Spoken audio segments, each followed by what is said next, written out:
Hello everyone, आज हम पढ़ेंगे क्लास 6 की इंग्लिश एनसीईआरटी की पोएम जिसका नाम है where do all the teachers go. For a little child teacher is special. It is difficult for a small child to think of his her teacher as an ordinary person. तो एक छोटे बच्चे के लिए उनकी जो टीचर्स होती हैं वो स्पेशल होती हैं और वो सोचते हैं कि वो जो टीचर्स हैं वो ऑर्डिनरी इंसानों के जैसे हम लोगों के जैसे नहीं रहती हैं. तो इस पोएम में हमें बताया जाएगा कि वो क्या कि बच्चा क्या सोचता है कि वो करती हैं या कहाँ जाती हैं, ये सब बताया जाएगा.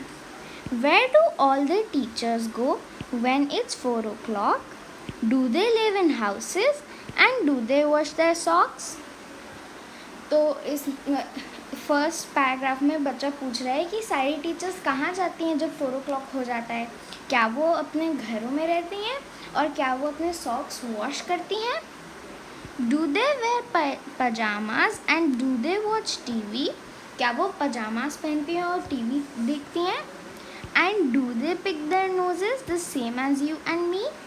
और वो पूछता है कि क्या वो भी अपनी नोजेस पिक करती हैं हम तुम जैसे? Do they live with other people? Have their mums and dads? क्या वो दूसरे लोगों के साथ रहती हैं या फिर अपने मम्मी पापा के साथ?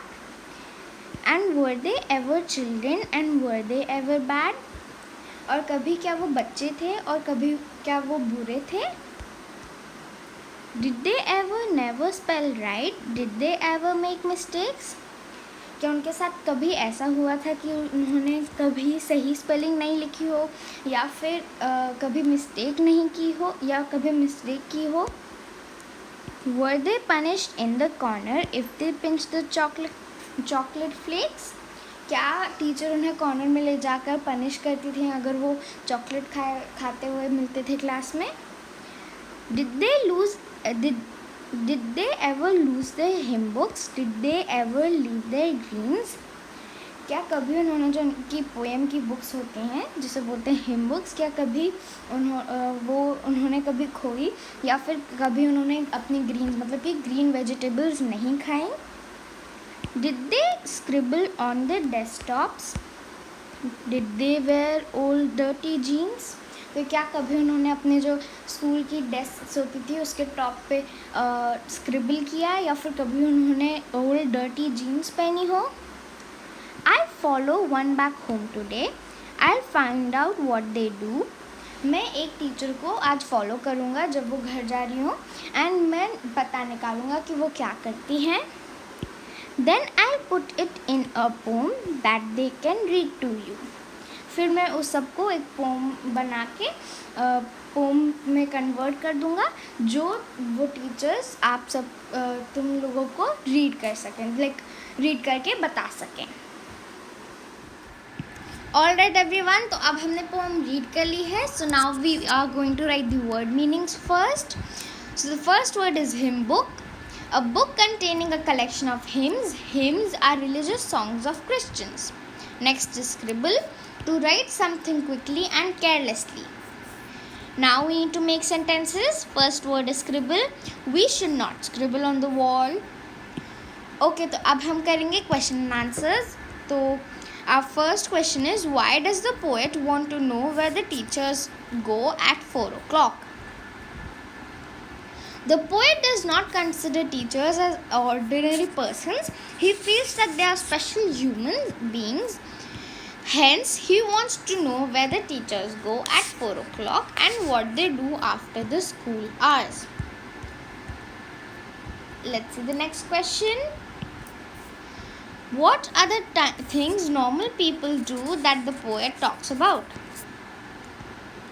According to the poet, normal people live in houses, freshen up after returning home, wear pajamas, wash their clothes, watch TV, live with their parents, make mistakes, scribble on the desks. Alright, let's see question number 3. Okay, तो question number 3 के 4 parts हैं. तो यहाँ पे पहले हम first part देखेंगे. So what does he imagine about where teachers live? तो उसका आंसर है He imagines that his teachers live in houses. Next, B part. What do they do at home?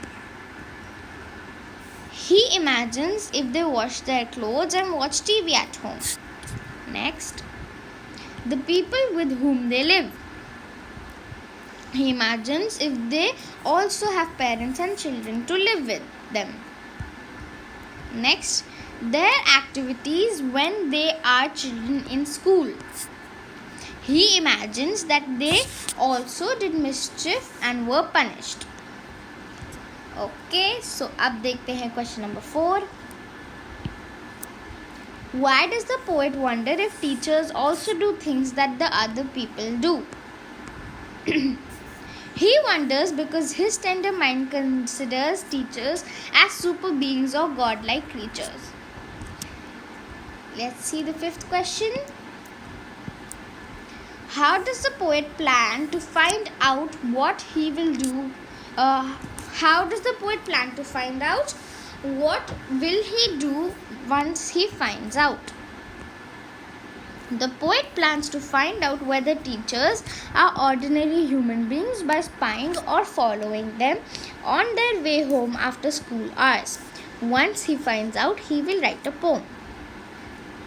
Let's see the part 2. ये अभी हमने किया first वाला, answer these questions. अब we'll do the second part, which is what do you think these phrases from the poem mean? Punished in the corner. It means punished in the corner means to get punished after doing a mischief. Second phrase, leave their greens. Leave their greens means not to eat green vegetables. Alright, तो अब हमने ये chapter finish कर लिया. अगर आपको ये video अच्छा लगा तो प्लीज़ वीडियो को लाइक करिएगा, चैनल को सब्सक्राइब करिएगा और फ्रेंड्स के साथ शेयर करिएगा. बाय.